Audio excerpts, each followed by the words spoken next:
کوئی مسئلہ نہیں تھا سائنس کا. آپ کو پتا ہے ڈاکٹر عبدالسلام کی تھیوری کیا ہے؟ مجھے براہ کرم بتائیں کہ کون سا دوست ہے. تو مجھے حیرانی ہوئی اس بات پہ کہ کون سا 100 سالہ مسئلہ تھا جو ڈاکٹر عبدالسلام نے حل کیا. ایسا کوئی مسئلہ نہیں تھا. ان کی جو تھیوری تھی انہوں نے تھیوری کو مزید جو ہے اس کے اندر ایڈیشن کیا تھا, مزید اس کو سمجھنے مختصر کیا تھا. ایک تھیوری موجود تھی وہاں پہ. یہ تو پنجابی مطلب پنجاب والی باتیں کر رہے ہیں, جس طرح بے نظیر نے کہا تھا کہ میرے باپ نے قادیانیوں کو نان مسلم ڈکلیئر قرار دے کر تو 100 سالہ مسئلہ حل کر دیا امت مسلمہ کا. اب یہاں پہ جماعت احمدیہ آ کے کہہ رہی ہے کہ سائنس کا 100 سالہ مسئلہ حل ہو گیا. حد ہو گئی ہے آپ کی بات کی. مجھے آپ کو یہ پتہ ہی نہیں ہے کہ تھیوری کیا ہے. سائنس کبھی ان مسئلوں پہ نہیں چلتی. سائنس کا کوئی لینا دینا نہیں ہوتا ان مسئلوں سے, اور نہ سائنس جو ہے ہمیشہ پچھلے اپنے نظریات کو نظر ثانی کر کے ان کو موڈیفائی کرتی رہتی ہے. اور یہی ڈاکٹر عبدالسلام نے کیا تھا. پچھلا نظریہ موجود تھا, اس کو موڈیفائی کیا تھا. اس میں مسئلہ کہاں سے آ گیا؟ سائنس کے تو نظریات آپ کو نظر آتے ہیں کتنے بدلتے ہیں. اب یہ فون آپ کے ہاتھ میں ہے. یہ جب گراہم بیل نے ایجاد کیا تھا اس وقت کیا فون کی یہ شکل تھی جو آج ہمارے ہاتھ میں ہے؟ یہ موڈیفائی ہو کے یہاں تک پہنچا ہے. تو آپ کیا کہیں گے کہ 100 سالہ مسئلہ حل ہو گیا؟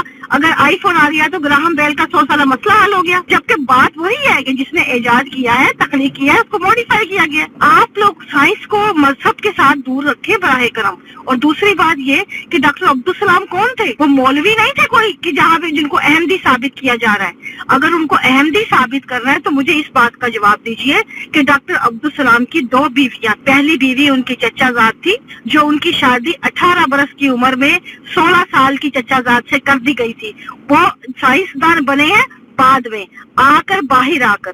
اور ان کی دوسری نوبل پرائز کی جو تقریب تھی 1976 میں, اس وقت ان کی 2 بیویاں اس نوبل پرائز کی تقریب میں موجود تھیں. ایک ان کی اپنی بیوی اور دوسری ان کی دوسری بیوی, اس کا نام ہے لوئس سلام, لوئس نائپر ان کو کہا جاتا ہے. اور شی واز ایتھیسٹ, کمپلیٹلی ملحد. ان کے 2 بچے ہیں اس سے, ایک بیٹا ایک بیٹی. اس وقت جو اٹلی کا ان کا ادارہ ہے ڈاکٹر عبدالسلام کا, وہ ان کا بیٹا اور بیٹی چلا رہے ہیں. اگر آپ کو لگتا ہے کہ جماعت احمدیہ کی وراثت لے کے ڈاکٹر عبدالسلام چلے تھے تو اس وقت ادارہ جو تھا ان کا وہ ان کے پہلے بچوں کے پاس ہونا چاہیے تھا, جو ان کی پہلی بیوی میں سے جو احمدی ہے, دوسری بیوی سے نہیں. لیکن آپ کو یہ بھی بات بتاتی چلوں کہ ڈاکٹر عبدالسلام کی دوسری بیوی لوئس سلام جو ہے, ان سے شادی نوبل پرائز کی تقریب سے 4 برس پہلے ہو چکی تھی.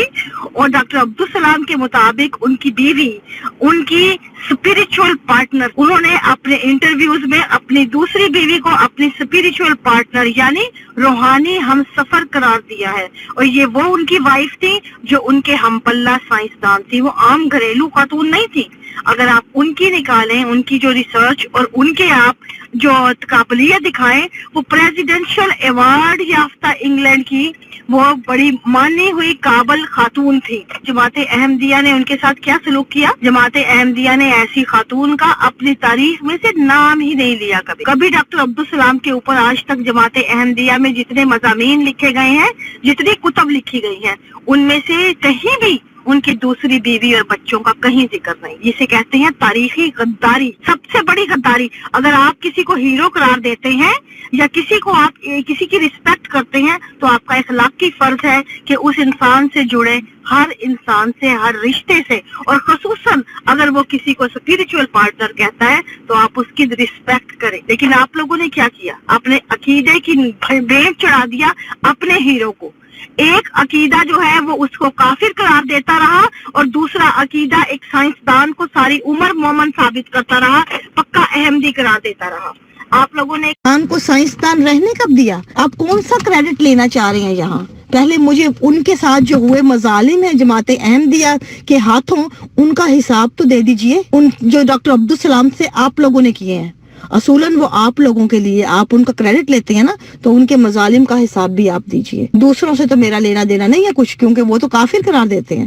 آپ ان کو ہیرو کہتے ہیں نا اپنا, تو آپ بتائیے کیا آپ نے ان کے ساتھ یہ انصاف کیا تھا؟ آپ کی تاریخ میں جماعت احمدیہ میں کہ کسی آج بچے کو پتہ ہی نہیں ہے کہ ڈاکٹر عبدالسلام کی 2 بیویاں تھیں, ان کے 2 بچے آج بھی جو ہے وہ ایتھیسٹ ہیں, بچے بھی ایتھیسٹ ہیں, بیوی بھی, صرف اس لیے کہ وہ احمدی نہیں تھی. آپ لوگوں نے ان کا نام بھی تاریخ میں نہیں آنے دیا کہیں بھی. آپ اس کو کہتے ہیں کہ آپ آپ لوگوں نے اس کو رسپیکٹ کی ہے؟ آپ لوگوں نے اس کے ساتھ مخلصی نبھائی ہے؟ نہیں جناب، بالکل بھی نہیں. جتنا انہوں نے کیا ظلم اس کے ساتھ، اس سے زیادہ آپ نے کیا، اپنوں نے زیادہ آپ کیا. صرف اس کا کریڈٹ لینے کے لیے آپ نے اس کی دوسری زندگی کو نکال دیا تاریخ کے صفحات میں سے. یہ جو نئی نسلیں ہیں آپ لوگوں کو اس چیز کا کبھی معاف نہیں کریں گی. یہ وہ جرم آپ لوگوں نے کیا ہے. یہ مت سمجھیے کہ ہم اندھے ہیں. آپ جس کو چاہیے میں آپ کو کل ڈاکٹر عبدالسلام کی بیگم کا، ان کا بایو ڈیٹا، وہ سب میں یہاں شیئر کرتی ہوں. بلکہ میں ابھی ڈرائیو کر رہی ہوں، میں گھر پہنچ کے میں مکمل بایو ڈیٹا شیئر کرتی ہوں. آپ لوگ خود جو آنکھیں رکھنے والے ہیں دیکھیے کہ کیا وہ کہیں سے ڈاکٹر عبدالسلام کے ہم پلہ نہیں تھی. اور آپ لوگوں کے ہاں مرزا غلام جو ہے احمد صاحب یا ان کی پورے مرزا خاندان ہے، ان کی وہ خواتین جو گھروں میں بیٹھی ہیں، جن کا سماجی سطح پہ کوئی کردار نہیں ہے، آپ لوگ ان کے اوپر پوری کتابیں لکھی گئی ہیں. لیکن وہ خاتون جو ایک سائنسدان کی بیوی تھی، اس کے ساتھ یہ بددیانتی کی آپ لوگوں نے کہ اس کا نام ہی نہیں کبھی لیا. کیوں؟ یہ ہے آپ لوگوں کی ایک اس ہیرو سے محبت. دیکھیے اپنے گریبان میں جھانکیے جناب، ایسے مت کیجئے. یہ ظلم ہے جو آپ نے کیا، اور ان کے ساتھ انصاف کیجئے. ورنہ آپ لوگ تاریخ تو گزر گئی جو گزر گئی، لیکن فیوچر میں، مستقبل میں نسلیں آپ لوگوں کا گریبان پکڑیں گی اس غداری پہ. 3 سائنسدانوں کا گروپ تھا، انہوں نے مل کے ایک شیئرڈ تحقیق پیش کی تھی جس پہ نوبل پرائز ملا. 2 ان میں سے جوئش تھے. اب آپ کہتے ہیں کہ انہوں نے کھڑے ہو کے وہاں پہ سورۃ ملک کی آیات پڑھی کہ اللہ میاں نے توجہ دلائی ان کو، تو جوئش کو کس نے دلائی؟ باقی 2 تو جوئش تھے نا، ان کو کس نے توجہ دلائی؟ انہوں نے تو سورۃ ملک نہیں پڑھی تھی نا. تو باقی یہ شیئرڈ پروجیکٹ تھا، یہ اکیلا نہیں تھا، اور نہ کسی کا کم نہ کسی کا زیادہ. آپ اگر ایک کو دیتے ہیں اللہ کے کھاتے میں ڈالتے ہیں تو دوسروں کا بھی ڈیفائن کیجئے کہ دوسروں نے کیا کیا تھا. میں یہاں پہ ان کی پرسنالٹی کو ڈاؤن کرنے کی کوشش نہیں کر رہی. انصاف کا تقاضا ہے، آنکھیں کھولیے اور ایسے جو سٹیٹمنٹ دینے سے پہلے خود سوچئے کہ آپ لوگ کیا رہے ہیں. اور پھر آپ کو یہ بھی بتاؤں، ڈاکٹر عبدالسلام کی جب موت ہوئی ہے، وفات ہوئی ہے، ڈاکٹر عبدالسلام الزہائمر کے سبب کافی سال جو ہے بستر پہ رہے، اور آہستہ آہستہ جو ہے ان کی وفات کی مطلب ہوئی ہے. ان کے جو سارے جسم کے مسلز وغیرہ جو ہے ان کے ختم ہونے سے. اب آخری انہوں نے جب دوسری شادی کی ہے، تمام وقت جو ہے دوسری بیوی کے پاس گزارا ہے. پہلی بیوی سے ان کی نہیں بنتی تھی، اور دوسری بیوی کے پاس اب دیکھیں وہ جب ان کی باڈی ان کی جاتی ہے وفات سے پہلے، انہوں نے کہا کہ ان کے گھر والے، ان کی ساری فیملی پاکستان میں تھی، ان کو خواہش تھی پاکستان میں تدفین ہو. اب تدفین کے لیے کون جاتا ہے؟ جس بیوی کے پاس ڈیتھ ہوتی ہے وہی لے کے جائے گی نا. بیوی، دوسری بیوی اور بیٹا ان کی باڈی کو یہاں انگلینڈ سے لے کے جاتے ہیں تدفین کے لیے، ان کے خواہش کے مطابق پاکستان. وہاں سے لاہور سے جماعت احمدیہ ریسیو کرتی ہے، پروٹوکول دیتی ہے. ان کی وائف اور بیٹے کو دارالضیافت میں کمرے میں بند کر دیا جاتا ہے کہ آپ یہاں بیٹھے، آپ کا باہر کوئی کام نہیں ہے، آگے سے ہم سنبھال لیں گے. ان کو باہر نہیں آنے دیا جب تک تمام کے تمام انہوں نے اپنے وہ نئی رسومات کر کے ان کو دفنا دیا، صرف اس لیے کہ لوگ جاننے والے ان کو بتانا نہیں یہ چاہتے تھے کہ ان کی بیوی دوسری جو ہیں وہ ایتھیسٹ ہیں اور بیٹا جو ہے باہر کا دوسرا ہے. وہ ان سے چھپانے کے لیے اس حقیقت کو انہوں نے ان دونوں کو بند رکھا، ان کو باہر رسومات میں کسی طرح شامل نہیں ہونے دیا. آج بھی جماعت احمدیہ کے اوپر اس وقت 14 کے قریب کتب لکھی جا چکی ہیں ڈاکٹر عبدالسلام کے موضوع پہ. 14 کتب. آپ وہ کتب نکال لیجئے، ان میں سے ایک بھی کتاب ایسی نہیں ہے جس کے اندر ان کی بیگم کا ذکر بھی ہو. وہ بیگم جو ان کی ہر طرح کی تعلیمی قابلیت میں، ان کی ہر طرح کے ریسرچ ورک میں شادی کے بعد ساتھ تھیں. ان کے آپ کولیگز کے انٹرویو پڑھ لیجئے، آپ کے جتنے ڈائریکٹر وائنسبرگ ہیں، دوسرے جن کے ساتھ شیئر ہو کے کام کیا تھا انہوں نے، ان کے بعد کے انٹرویو آپ سن لیجئے. انہوں نے ان کی بیوی کو اتنا کریڈٹ دیا ہے کہ انہوں نے کیسے ساتھ نبھایا ہے. ان کے کولیگز ان کو دے رہے ہیں، لیکن یہ انہوں نے نام ہی تاریخ میں رہنے دیا. اور وہ جاہل خواتین جو گھروں میں بیٹھی ہوتی ہیں، جن کا کوئی سماجی سطح پہ کردار نہیں ہے، ان کے اوپر ان کے قصیدے پڑھیں کبھی، ان کو بیگمات کے نام بچوں کو رٹوائے جاتے ہیں. اتنا بڑا فراڈ آپ لوگ کرتے ہیں صرف اس بنا پہ کہ عقیدے کی بنا پہ، اور پھر اس انسان سے کریڈٹ لیتے ہیں. سوال ہی پیدا نہیں ہوتا کہ اگلی نسلیں آپ لوگوں کو کوئی کریڈٹ دیں گی ڈاکٹر عبدالسلام کا کسی بھی طرح. سوال ہی پیدا نہیں ہوتا، کیونکہ اب آنکھیں کھل چکی ہیں، سب کچھ سامنے ہے. جناب آپ کو سر ظفر اللہ خان کا بھی بتا دوں، ابھی تو میں نے ڈاکٹر عبدالسلام کا آپ کو میں نے حوالہ دیا ہے نا. سر ظفر اللہ خان کا ان سے پوچھیے، یہ جتنے ان کے کریڈٹ لیتے ہیں، کیا سر ظفر اللہ خان کی